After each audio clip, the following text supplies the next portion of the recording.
Hi guys, welcome to my channel, or welcome back to my channel. I wanted to talk about something that I often have to remind myself of, and I think this advice will also resonate with people who identify as like perfectionists, or people who identified as like gifted children growing up and now they're adults and not really sure how to deal with this fear of failure. I wanted to make this video as kind of a reminder in those moments where you feel like you're behind or you feel like you're failing at something. So I want to talk about the feeling of failure, or the feeling or the embarrassment that comes with failure. I think it's really important to remember that like that feeling and that embarrassment, like it's not real. Literally nobody cares.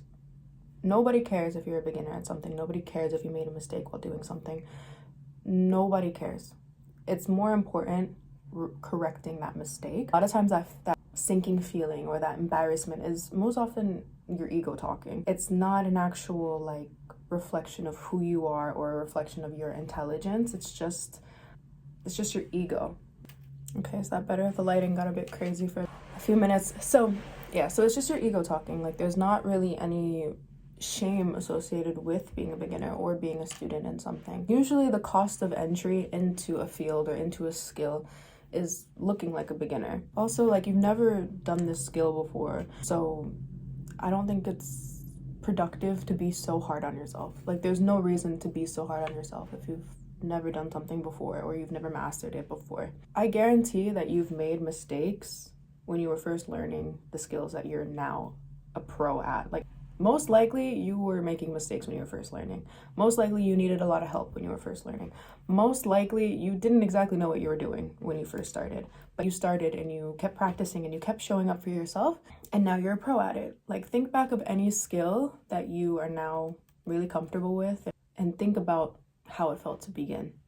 Because chances are you were scared, chances are you were making mistakes, but you stayed consistent, you learned, you grew from it, and now you're an expert pretty much. So nothing is really different when you're now learning a new skill. It's gonna take that same practice, it's gonna take that same discipline, it's gonna take that same permission to make a mistake. And there's something to learn in every single setback that you have. So you have to just stop being afraid to make mistakes. It's gonna happen, it's inevitable. If you're not making mistakes, then I really don't think that you're trying hard enough. You might not be showing up as much as you think you are if you are not making any mistakes. Even when you're in like a job interview, it's not that they ask you, have you been perfect your entire life and you never made a mistake at work? No, they ask you, what mistakes or what challenges did you have and how did you get over it? They ask you this because mistakes and errors, they build resilience, they build perseverance, and in fact, they encourage you to adapt. They encourage you to become stronger and smarter, because once you learn, you're not going to make that mistake again. And that is where the true value of making mistakes and errors like come from. It's the fact that you now know better, so you do better. Showing up to learn this new skill, it's a win either way. Either you get it on the first try or you don't, and then you find out how to do it correctly afterwards, or you figure out what brought you to the point of making that mistake so that you can reflect and figure out how to prevent that from happening again. But either way, you're winning, so just keep trying.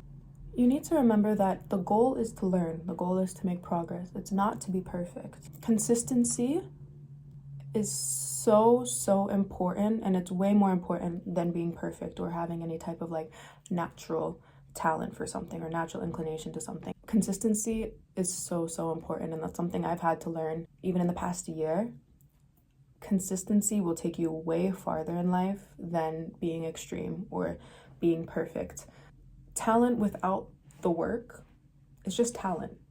And there are so many talented individuals who don't reach their highest potential because they aren't consistently putting the work in to refine and to improve their skills. It was really easy to fall into the trap of your ego, where you wake up and you're like, I should go practice like this skill that I want to get better at.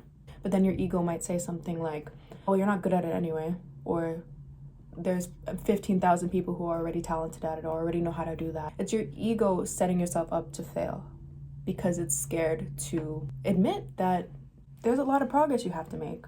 So what? So if you started today and you showed up for yourself and you made that progress that you want to make today, you're still a step farther than you were yesterday. And that's what I want you guys to like really remember. The progress you make today is way more important than the times that you didn't show up for yourself. Your ego will have you feel like you need to rush the process, that you need to have been fluent in that language yesterday. Your ego will make you feel like you were supposed to be perfect at that yesterday.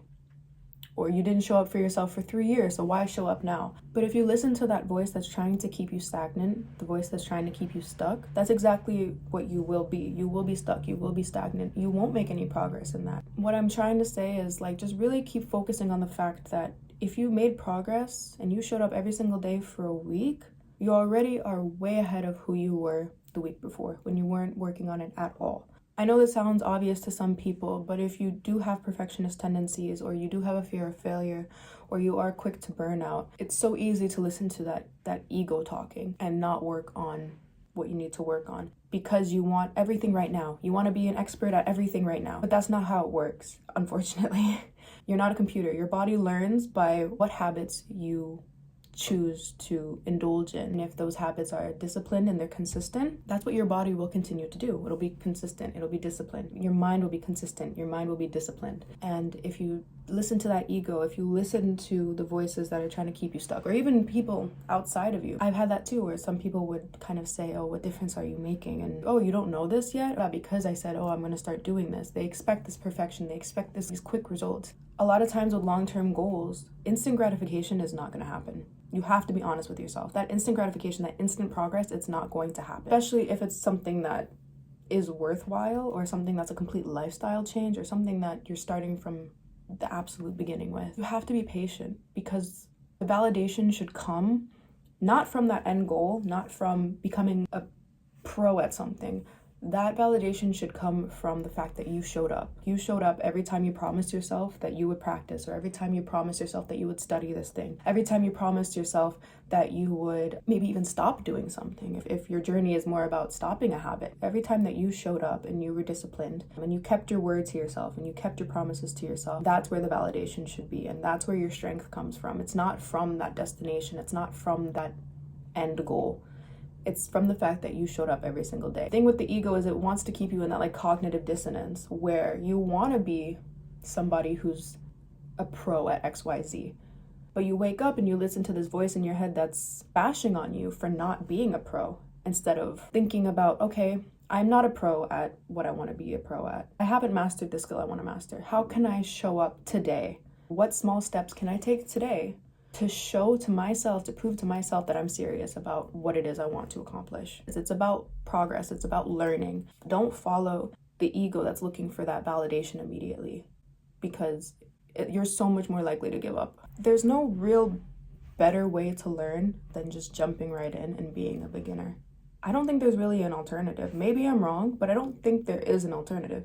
You kind of have to just jump in. Mistakes often help us spot weaknesses that we may have when developing a certain skill. When you make a mistake and you give yourself the freedom to, it helps you remember not to make that same error twice, or not to make that same mistake twice. Errors and everything that kind of happen when you do try helps you identify like what works and what doesn't really work. Mistakes usually help us spot like weaknesses in our journey progressing in a skill. I think it's important to view mistakes or view errors as signals to things you might have to practice a little bit extra, signals of where you might need to get help from somebody else. They signal things that we might not be able to pick up naturally or quickly.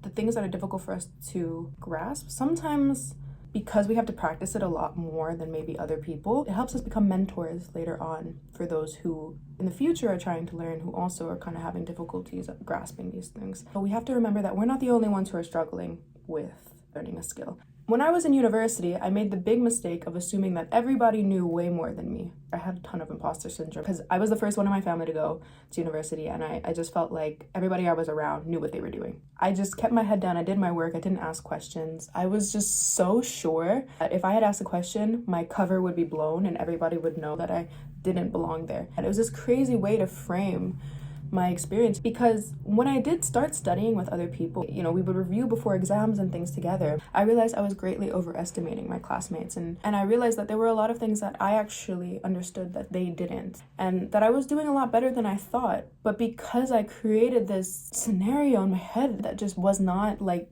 real at all, but because I viewed myself as such an outsider, I viewed myself as so behind, I viewed myself as like somebody who wasn't good enough. And my point in bringing this up is to say that a lot of times there are a ton of people out there that are struggling with the exact same concepts as you. If you're learning a new skill and you get stuck along the way, there are probably tons of other people that got stuck at that exact point too. So don't assume that you're alone. Don't assume that because you got stuck or you're having difficulty, that you're the only person who is in that position and you're the only person who has had difficulty with that. Reach out to those who can help you, look online for help, whatever you have to do, but don't give up. Community can make it so much easier to get through difficulties or get through things that might be a bit confusing or challenging to you. Reach out to those who are also who have also been there, because there are so many people who are willing to give their wisdom to you. Don't fall into the trap that I fell into, completely overestimating everybody else. Everybody who's good at something was once a beginner, so they know what it's like to be a beginner. Don't think that you're starting with less knowledge than them. When you make a mistake or error, you find out that that's kind of the wrong way to do something. In a way, you're getting closer to figuring out what does work and what's the correct way of doing something, because whether you get it right on the first try or you get it wrong on the first try, you're still gonna learn. You're still gonna learn. And if you keep learning as the goal, if you keep that progress as the goal, you can't fail, because you're still progressing. As long as you show up and you continue to try, you're still progressing. It's all still a step in the right direction. I know that I always have to kind of remind myself this, especially when I find myself really frustrated or in moments where I compare myself to others who are also like learning the skills I'm trying to learn. Yeah, as long as you're showing up for yourself, you're not failing at all. And remember, perfection isn't the goal, progress is the goal. And yeah, thank you so much for watching. I hope this video was helpful in some way. Bye.